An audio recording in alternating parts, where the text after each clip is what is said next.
Coucou, j'espère que vous allez bien. On se retrouve pour une vidéo qu'il fallait que je fasse depuis quand même déjà maintenant quelques semaines. Ça va, ouais, 2 semaines. C'est la fin du Romantasy Challenge, du coup organisé par Nina Quill. Je vous mets toujours la barre, en barre d'infos, la vidéo qui concerne ce challenge. C'est terminé, ça débutait le 15 février pour terminer le 15 avril. Voilà, faut que je retrouve mes jeunes. Ça s'est bien passé. Franchement, c'était hyper chouette. J'ai déjà fait une première partie d'update de lecture sur la chaîne. Du coup, faut aller la voir hein, si ça vous intéresse. Maintenant, on va parler des derniers livres que j'ai lus. Et à la fin, on fera un petit récap. Hein. Ça fera toujours ça de prix. C'est parti. Alors, en premier, donc juste après, blablabla, When the Flowers Bloom, il me semble.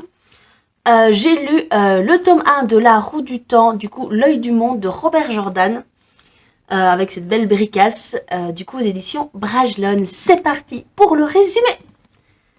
C'est la nuit de l'hiver dans la contrée de Deux-Rivières. Et, en ce soir de fête, l'excitation des villageois est à son comble. Arrivent alors 3 étrangers, comme le jeune Rand et ses amis d'enfance Matt et Perrin n'en avaient jamais vu.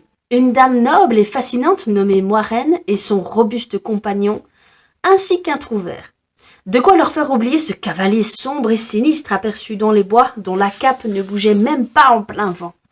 Mais quand une horde de monstres sanguinaires déferle et met le village à feu et à sang, la mystérieuse Moiraine devine qu'il recherchait quelqu'un.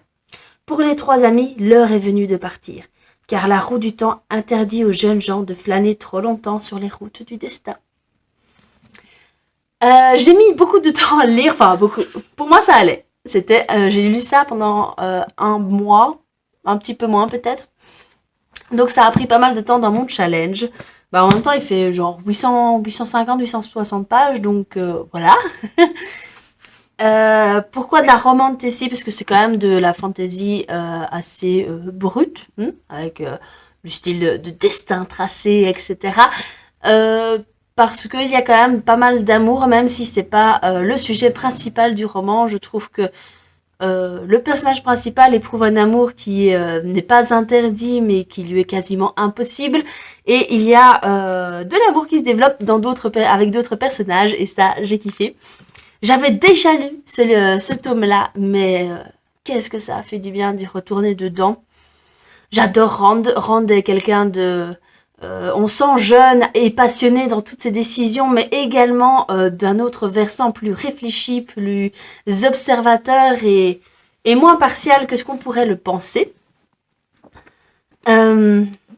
Ensuite, mon personnage préféré, évidemment, c'est Ninaeve, que je trouve incroyablement forte, têtue, très fière, et qui a du mal d'ailleurs à ravaler cette petite fierté, mais qui le fait quand même quand la nécessité l'y oblige.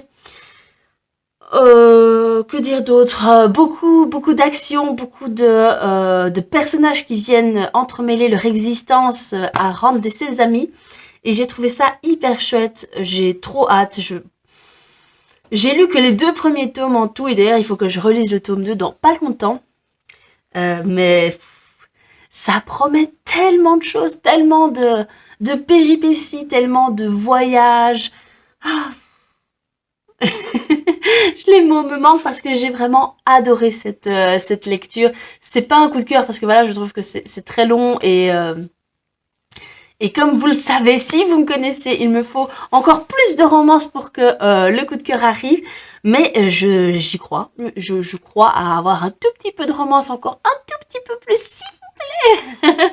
Si vous avez déjà lu cette saga, n'hésitez pas à me dire dans les commentaires si l'amour vaincra ou pas.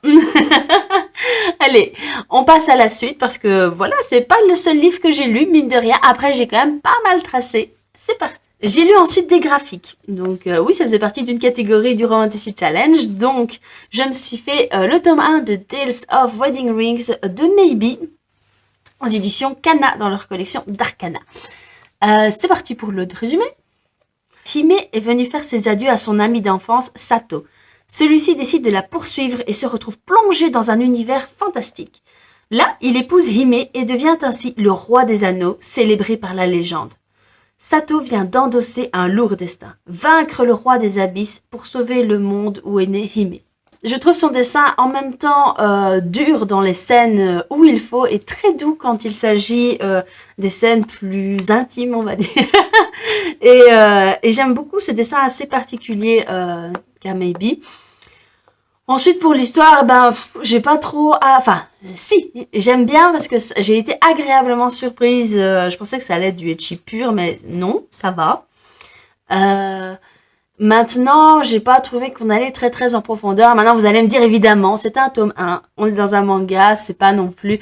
Mais...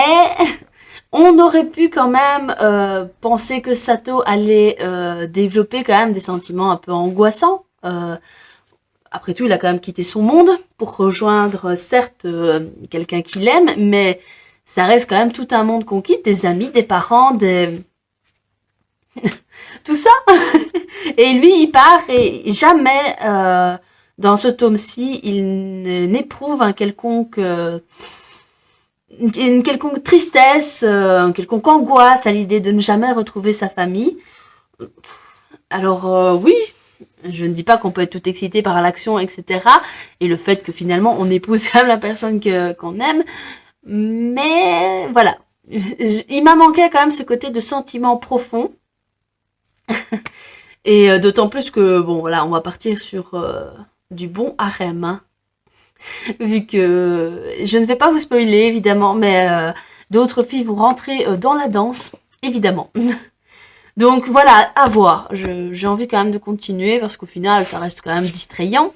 Ensuite, j'ai lu les tomes 7 à 10 de Yona, Princesse de l'Aube, donc aux éditions Pika, dans la collection Shoujo.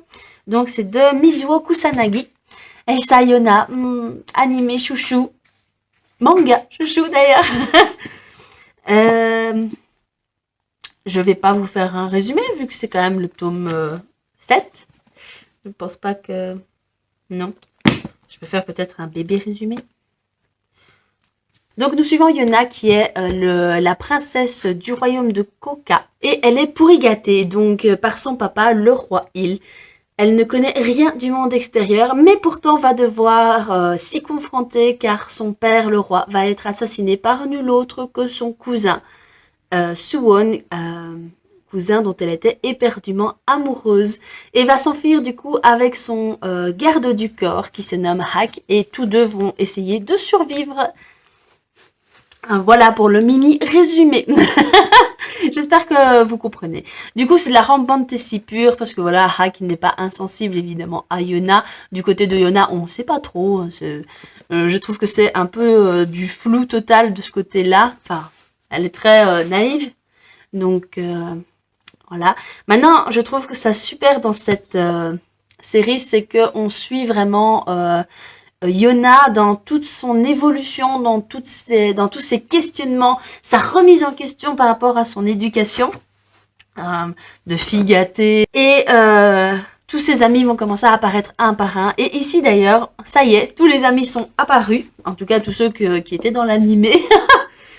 Et c'est vraiment hyper chouette parce qu'on va dépasser l'animé et j'ai vraiment bien aimé, c'est vraiment hyper chouette. On voit enfin la direction que Yona va prendre, plus ou moins, et on revoit des personnages qu'on avait vus au tout début. Ça fait vraiment un bien fou parce que tout le monde est une question d'évolution, parfois plus rapide que d'autres, quoi. Donc c'est vraiment, ça c'est hyper chouette. De la romantasy, si vous aimez ça en manga, eh bien c'est à prendre parce que c'est vraiment hyper chouette. On voit vraiment une femme... une jeune femme, parce que Yona n'a que 16 ans, je crois. Donc, une jeune femme qui part de rien et qui commence à être tout et qui devient une femme badass. Parce qu'au début, ce n'est pas une femme badass. C'est une pauvre adolescente qui finalement a vu son papa assassiné et c'est trop triste. Et elle se rend compte qu'elle sait rien faire pour sauver ni son père, ni le royaume, ni rien du tout. Donc, ce qu'elle va faire, c'est qu'elle ne va pas se racrapoter sur elle-même, elle va prendre sa vie en main et c'est parti. Femme badass. Voilà. Ensuite, j'ai lu le tome 2 de Rebecca King de Cassandra O'Donnell. Du coup, moi, je l'ai dans la version que je trouve hyper jolie de France Loisirs. Dommage que le tome 7 n'y est pas. Mhm. Mais du coup, oui, voilà, j'ai lu le tome 2. Pour le résumé du tome 1... Alors, Nouvelle-Angleterre, Burlington, pas de délinquance, élu la ville la plus paisible des États-Unis. Bref, un petit havre de paix pour une sorcière condamnée à mort et bien décidée à vivre discrètement et clandestinement parmi les humains.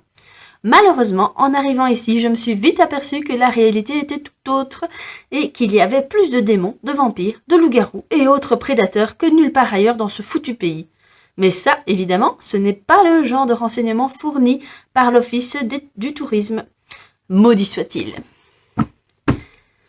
J'ai bien aimé retourner dans cet univers Rebecca Kinesque. J'ai pas eu besoin de relire le tome 1, le tome 2. Finalement, je me suis bien remis dedans. Même si, bon, voilà, je trouve que après avoir lu McCurbin, qui est une autre sorte de, comme dirait Nina Quill, de Bittelite, eh bien, voilà, Rebecca Keane paraît un peu fade à côté, même si je trouve que elle a un certain peps par son humour, par sa débrouillardise. Même si parfois ces réactions, je ne les comprends pas. Et par contre, là, il n'y a pas vraiment d'évolution pour l'instant du personnage. Et j'aimerais bien que, voilà, soit elle s'adoucisse, mais pas vraiment s'adoucir, plutôt qu'elle comprenne qu'il y a des gens qui tiennent à elle et qu'il faut qu'elle accepte de se faire aider de temps en temps. Là, c'est le versant un peu ennuyant du badass. C'est vraiment, je veux faire tout toute seule. N'être redevable à personne, surtout, à mon avis.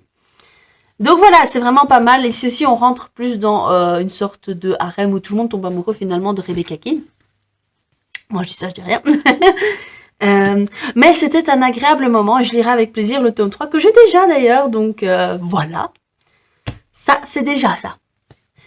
Alors, voilà. La partie update est finie. Maintenant, le point final du challenge. J'ai adoré ce challenge. La romantécie, je crois que c'est un de mes genres favoris. Puisque, comme vous le savez, je vous le répète tout le temps, la romance, c'est quelque chose qui est... s'il n'y a pas de romance dans un livre, c'est pas que je vais pas aimer, mais voilà, ça va pas être... Il faut vraiment qu'il soit exceptionnel, comme par exemple Au pays de l'ailleurs, de Taïri Mafi, qui là a été un coup de cœur. Donc oui, c'était un super challenge. J'espère que Nina Quill le refera l'année prochaine parce que franchement, c'était hyper chouette. Et je me suis vraiment bien donnée. Et du coup, voilà, je pense que... On peut dire que le challenge est quasiment réussi. Il y a vraiment 3 ou 4 livres que j'ai pas lus, sachant que dans les graphiques, j'en ai lu quand même 5. Que dans la première catégorie, qui était Enemies to Lovers, c'était The Curse. Du coup, j'ai lu le tome 2 et le tome 3. Donc, au final, tout dans un, ça fait 1, 2, 3, 4, 5, 6, 7, 8, 9, 10 avec When the Flowers Bloom sur Manta. Moi, je trouve que ça va. Et d'ailleurs, j'en ai pas parlé, mais j'ai lu un autre Manta dont je vous parlerai plus tard, qui s'appelle I Choose the Emperor's Ending. Oui, c'est ça. Donc, je vous mets l'affiche ici, qui est vraiment pas mal aussi, qui aussi parle de c'est pas vraiment... Si, c'est du fantastique. Enfin, c'est de la science-fiction, on va dire. Plutôt. Puisqu'on parle d'un isekai, donc vraiment quelqu'un qui est plongé dans un autre monde, mais via de la réalité virtuelle. Donc, c'est pas non plus vraiment ça. Vous voyez ce que je veux dire? Donc voilà, un challenge plutôt réussi pour moi. Et j'espère que si vous l'avez fait, vous avez réussi le challenge. Si vous l'avez pas fait, c'est pas grave. Si vous n'avez pas réussi le challenge, mais que vous avez essayé, bravo quand même à vous. J'espère qu'au moins vous vous êtes éclaté à lire les bouquins. Et puis de toute façon, on réussit pas tout. Hein. CF, ma dernière vidéo sur le flop de je dégomme ma balle de graphique, mais en fait, je la dégomme pas vraiment. Bref, cette vidéo est maintenant terminée parce que je blablate, et il n'y a rien qui vient. Donc, je vous dis à très bientôt. N'hésitez pas à mettre un petit pouce en l'air si ça vous a plu, à vous abonner si le cœur vous en dit évidemment, à partager sur les réseaux sociaux, à commenter la vidéo si vous avez quelque chose à me dire. Et même si vous avez rien à dire, mettez un petit emoji, ça fait toujours plaisir aussi. Et il me reste plus qu'à dire bisous. Mouah.